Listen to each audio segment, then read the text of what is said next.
Bom dia, tudo bem? Hoje nós vamos começar mais cedinho um pouquinho. Nós vamos aí já para o nosso dia 149, Evangelho de Mateus, estamos quase no finalzinho, capítulo 26, versículos 1 a 16. Nesse trecho, vemos o plano para matar Jesus, a unção em Betânia e o pacto da traição de Judas. Enquanto alguns rejeitam Jesus enquanto alguns rejeitavam Jesus e planejavam o mal, outros demonstravam amor, entrega e reconhecimento da sua presença. Oremos. Pai amado, ensina-nos a permanecer sensível à tua presença, que o nosso coração escolha o amor, a fidelidade e a verdade, mesmo em tempos difíceis. Em nome de Jesus. Amém. Amém, meus amores? Vamos para a nossa leitura. O plano para matar Jesus. Marcos 14, 1 a 2, Lucas 22, 1 a 2 e João 11, 45 a 53. Capítulo 26, versículo 1. Quando Jesus acabou de proferir estas palavras, disse a seus discípulos, isso também está em Daniel 12, 2. Versículo 2. Vocês sabem que daqui a 2 dias será celebrada a Páscoa e o Filho do Homem será entregue para ser crucificado. Versículo 3. Então, os principais sacerdotes e os anciões do povo se reunirão no palácio do sumo sacerdote, chamado Caifás. Versículo 4. E deliberarão prender Jesus à traição e matá-lo. Isso também se encontra em Mateus 12, 14. Mas diziam, versículo 5, mas diziam, não durante a festa, para que não haja tumulto entre o povo. Jesus é ungido em Betânia, Marcos 14, 3, 9, João 12, 1 a 8. Versículo 6. Quando Jesus estava em Betânia, na casa de Simão, o leproso, versículo 7, aproximou-se de uma mulher, trazendo um frasco feito de alabastro com um perfume precioso, que ela derramou sobre a cabeça de Jesus, estando ele à mesa. Versículo 8. Vendo isto, os discípulos ficaram indignados e disseram, para que esse desperdício? Versículo 9. Este perfume poderia ter sido vendido por muito dinheiro, para ser dado aos pobres. Versículo 10. Mas Jesus, sabendo disso, lhes disse, por que vocês estão incomodando esta mulher? Ela praticou uma boa ação para comigo. Versículo 11. Porque os pobres estarão sempre com vocês, mas a mim vocês nem sempre terão. Isso também está em Deuteronômios 15, 11. Versículo 12. Porque derramando este perfume sobre o meu corpo, ela o fez para o meu sepultamento. Versículo 13. Em verdade lhes digo que onde for pregado em todo o mundo este evangelho, também será contado o que ela fez para a memória dela. O pacto da traição. Marcos 14, 10, 11 e Lucas 22, 3, 6. Versículo 14. Então, um dos 12, chamado Judas Iscariotes, foi falar com os principais sacerdotes. Versículo 15. Ele disse, quanto me darão para que eu o entregue a vocês? Versículo E pagaram-lhe 30 moedas de prata. Versículo 16. E desse momento em diante, Judas buscava uma boa ocasião para entregar Jesus. Isso também está em Zacarias 11, 12. Nós vamos parar, depois a gente vai voltar aqui na leitura para a gente fazer um adendo, tá bom? Analogia. O valor daquilo que entregamos. Nesse trecho, vemos dois movimentos muito diferentes acontecendo ao mesmo tempo. De um lado, traição, interesse, endurecimento do coração. Do outro lado, amor, entrega, reconhecimento da presença de Jesus. A mulher que unge Jesus não entrega apenas perfume, ela entrega valor, sensibilidade, gratidão e presença. Enquanto Jesus começa a negociar aquilo que deveria ser sagrado, e isso também nos faz refletir sobre a vida. Todos os dias escolhemos o que estamos alimentando dentro de nós. A sensibilidade ou o endurecimento, a verdade ou a aparência, a presença ou a distração. Porque o coração vai se moldando pelas escolhas que fazemos repetidamente. Jesus também nos mostra que existem pessoas que conseguem estar perto da luz, mas ainda assim escolhem se desconectar dela. Por isso, espiritualidade não é apenas proximidade, é a abertura verdadeira do coração. Muitas vezes a gente precisa, para estar próximo mais do Pai, para estar mais próximo de toda essa analogia de viver no reino, a gente precisa ver que tudo depende do que nós pensamos e sentimos e mantemos dentro de nós. Porque às vezes a gente passa por situações e distrações, mas precisamos permitir que isso seja rápido e passageiro, para que possamos manter a presença e o quanto mais da vitalidade e daquilo que nós almejamos para o nosso caminho, o nosso continuar. Reflexão do dia.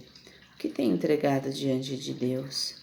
Meu coração tem permanecido sensível ou endurecido pelas dores e preocupações? Viver 24 horas na dor ou na preocupação é simplesmente natural do ser humano, mas permanecer endurecido nessas dores e preocupações, aí realmente é falta de estar na presença do Pai. Pratique hoje a presença e a sua gratidão. Separe alguns minutos para agradecer sinceramente a Deus. Observe algo que precisa ser tratado dentro do seu coração.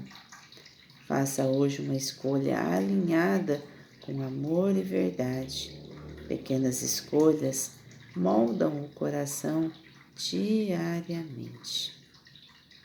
E aí, eu deixei para a gente fazer um adendo do mapa da visualização de Jerusalém na época de Jesus.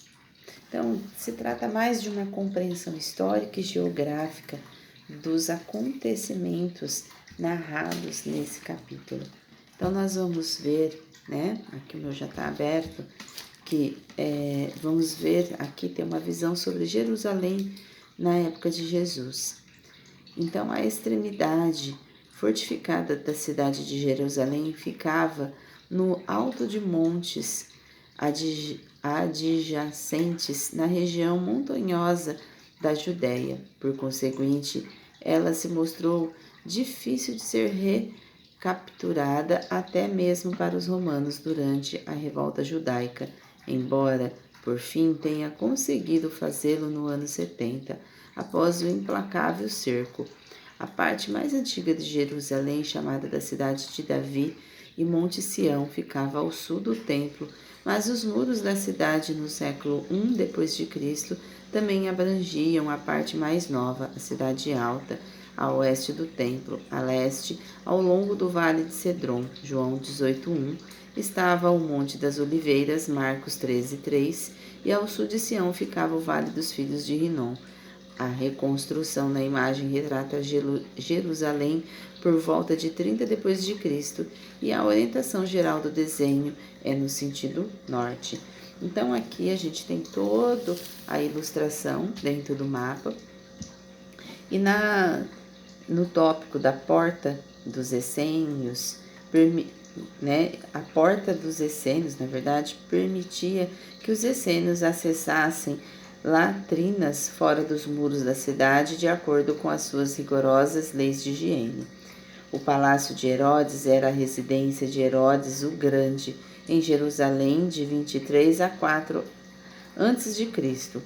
Pilatos, que normalmente residia em Cesareia Marítima, descansava neste palácio durante suas visitas a Jerusalém, incluindo sua visita por ocasião da Páscoa que antecedeu a crucificação de Jesus. O pretório ficava no palácio de Herodes, Marcos 27, 27, Mateus 27, 27, Marcos 15, 16, e servia como sede oficial de Pilatos e como uma fortaleza, um pavimento elevado de pedra, usado para julgamento oficiais, ficava do lado de fora do palácio e foi o lugar da condenação de Jesus por Pilatos, João 19, 13. Herodes o Grande fortificou 3 torres para proteger seu palácio.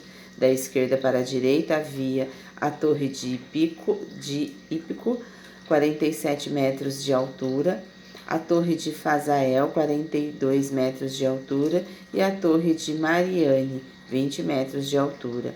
A mansão do palácio, com 2 andares, pode ter sido o palácio de Anás, que serviu como sumo sacerdote de 6 a 15 depois de Cristo. Caifás, genro de Anás, exerceu esse ofício de 18 a 36 depois de Cristo e presidiu o julgamento de Jesus.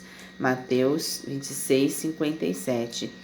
Este é frequentemente considerado a localização mais provável da Gólgota, o local da morte de Jesus. Ele ficava em um monte em vista para uma mina, do lado de fora do segundo muro da cidade, próximo ao portão Genate, ou Porta dos Jardins. Herodes o Grande viveu no luxuoso palácio Asmoneu de meados dos anos 30 até 23 a.C., enquanto aguardava a construção do seu novo palácio. Herodes Antipas viveu nesse palácio durante seu reinado de 4 a.C. e 39 depois de Cristo, e Jesus compareceu diante dele em 30 ou 33 depois de Cristo.